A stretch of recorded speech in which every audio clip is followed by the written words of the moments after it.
3.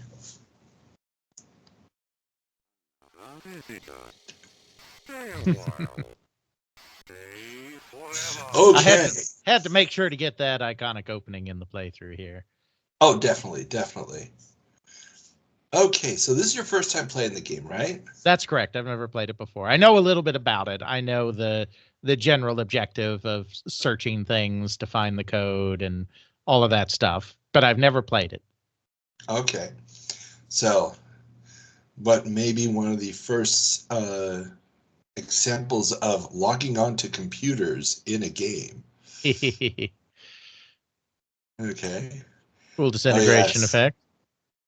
Yes, and the fun figuring out the timing of the jumps. Yeah, Notoriously finicky. Yes. Yeah. So the jumps are the first thing that I noticed that are very odd. And that is quite frankly because I grew up with a little game called the Super Mario Brothers.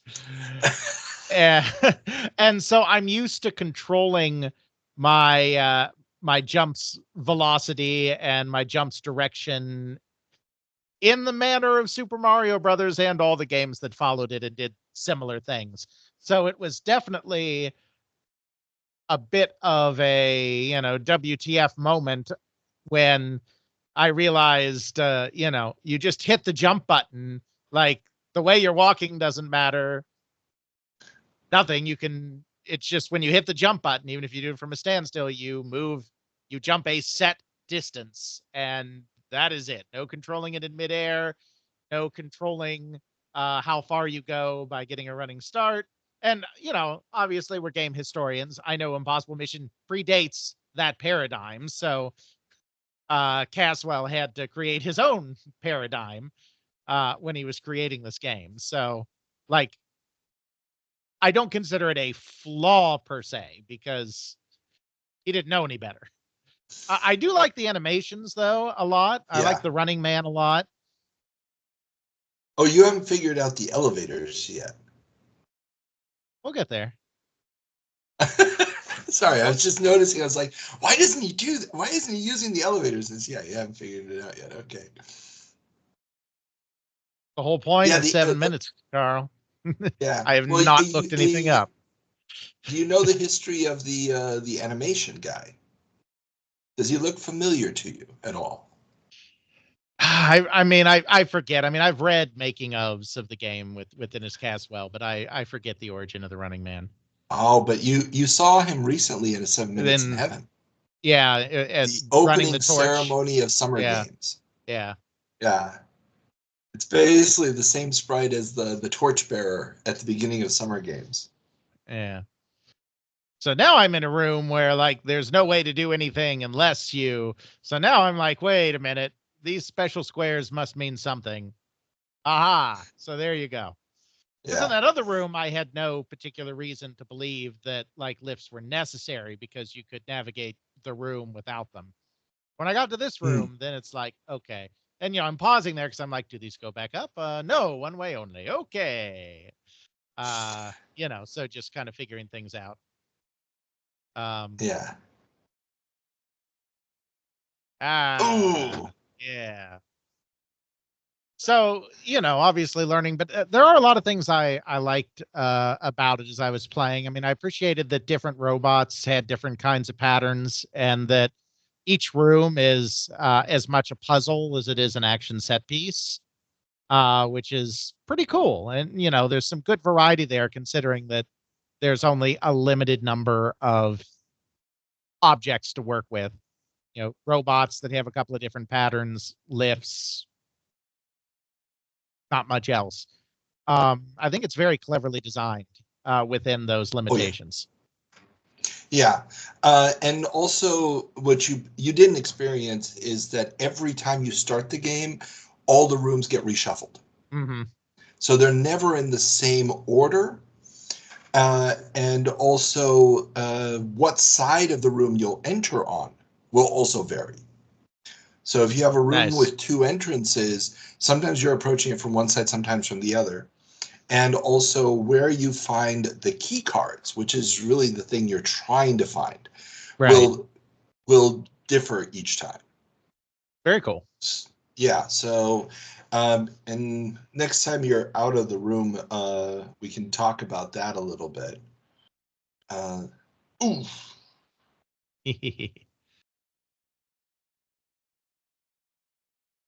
yeah, learning the patterns and getting the timings right, and Yeah, and then the also jump getting the thing, jumps. the jump thing is frustrating. And again, I don't penalize him for not doing something that was invented after his game, but just growing up with more control over how my jumps work, it's very frustrating to have a set jump and you have to figure out the exact part of the screen you should be in. But even like I say, not penalizing him for stuff that was invented after him, but I mean, Manic Miner has much better jump control. And Dennis Caswell probably didn't even see Manic Miner because British game back in the day.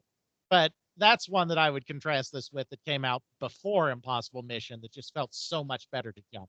Now, a lot of things in this game are better than Manic Miner, mostly because of a superior hardware, not because of any specific design chops. But the it's much more fluid. The running animations are a lot better.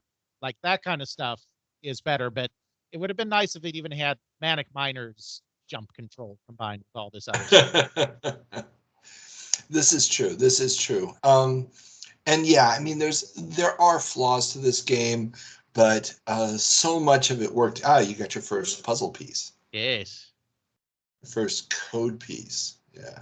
Yeah, you say I'm starting to get a hang of the timings and whatnot by this point, but the Yeah. the jumps are still a big frustration. And Yeah, start to you figure end out the up button counting timings. pixels after a while. Oh, Yeah. and what you haven't figured out here is that if you hit the button while you're in the corridor scenes, you activate a little hand and it's a GUI for all those buttons at the bottom. Oh, nice. Yeah, so this is how you start to put the different puzzle pieces you've already collected together, and you can look at your inventory of different codes to pause or reset pause the robots or reset the elevators in a room and things like this. Yeah. Yeah. So it actually has that extra GUI interface, which was kind of cool because that was the first time it's the second time I had seen a GUI style interface on a C64 game. Yeah, they've still been really new at this point, for sure. Yeah. So, okay, now that you have not quite beaten Elvin, but have at least done some damage to this impossible mission, uh, what do you think?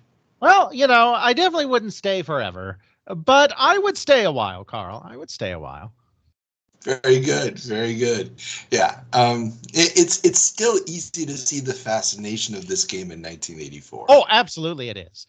Yeah. Uh, for American 8-bit computer users, this would have been revelatory because yeah, I mean it's after Manic Miner, but Americans wouldn't have had exposure to Manic Miner, and it's before Super Mario Brothers, and obviously there were some jumping games before that like Pitfall, but I mean that's on the VCS. I mean this feels like it would be a pretty exciting moment for an American kid in 1984, like in the evolution of platformers, for sure. Oh yeah, yeah. And it also, I mean, it's doing things you couldn't do with a console. Just the idea of keeping track of the stuff, the inventory that you've collected, and Yeah. the different cards, and having to put the puzzle pieces together. Because then you'll get to a room with a giant computer where you then have to shuffle the pieces around and stuff.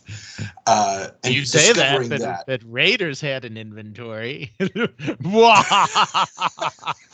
Yes. Yes, but this one is functional. Yeah, And you can exactly. tell what things are supposed to be. Yeah. Exactly.